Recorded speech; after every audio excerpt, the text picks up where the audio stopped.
The Boy Who Cried Wolf. In a village bordered by green hills, a shepherd boy named Cole spent his days watching over the flock alone.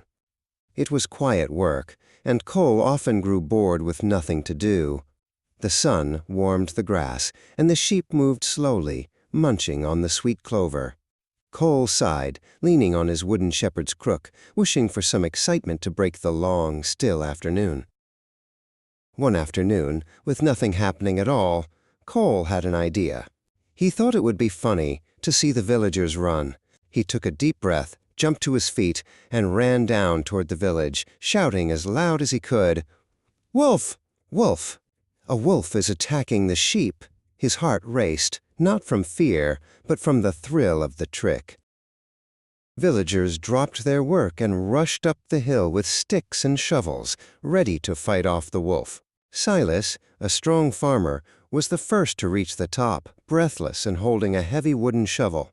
But when the villagers arrived, the sheep were grazing peacefully. There was no wolf to be seen, and Cole was doubled over laughing at them. "Don't cry wolf when there is no wolf," Martha, a village woman, scolded him while catching her breath. She looked very cross indeed, but Cole just grinned and picked up his crook. He didn't think he had done anything wrong. To him, it had been the most exciting afternoon he'd had in weeks, and he enjoyed the attention. A few days later, bored again, Cole cupped his hands and shouted the same cry. "Wolf! Wolf!" And again, the villagers came running. Silas arrived once more, panting and looking exhausted from the climb. Just like before, they found nothing wrong. The sheep were safe, and Cole was laughing even harder than the first time. This time, the village elder named Ildon came up the hill to speak with the boy. "This isn't a game, Cole," Ildon warned him, his voice low and serious. "A liar will not be believed, even when he speaks the truth. One day you may call for real help, and no one will come." Cole just shrugged his shoulders and went back to his sheep. Not long after, as the sun began to set and the sky turned a deep, dusky blue, Cole noticed a strange movement at the tree line.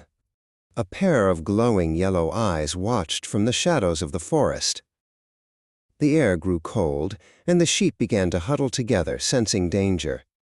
This time, it was real. A real wolf crept out from the trees, low and silent, moving toward the flock. It looked hungry and fierce. Cole's stomach dropped with a cold thud of terror. He didn't stay to watch. He turned and ran toward the village as fast as his legs could carry him. "Wolf! A real wolf! Please, help!" he screamed, his voice cracking with panic. But the villagers only shook their heads from their doorways. They heard the shouting, but they didn't move. "We've heard that before," Silas called out to Martha from across the street. "He just wants to play another trick on us." They stayed inside their warm homes, turning their backs on the boy's desperate cries. Cole ran back to the hillside alone. He had no choice but to face the beast himself. He shouted and waved his arms wildly, swinging his shepherd's crook in the air. He managed to scare the wolf off before it could catch a single sheep, but it had been far too close. The wolf vanished back into the dark woods, leaving Cole shaking. That night, sitting alone with his flock under a vast, starlit sky, Cole finally understood what Ildon had meant. He looked down at the twinkling lights of the village and felt very small.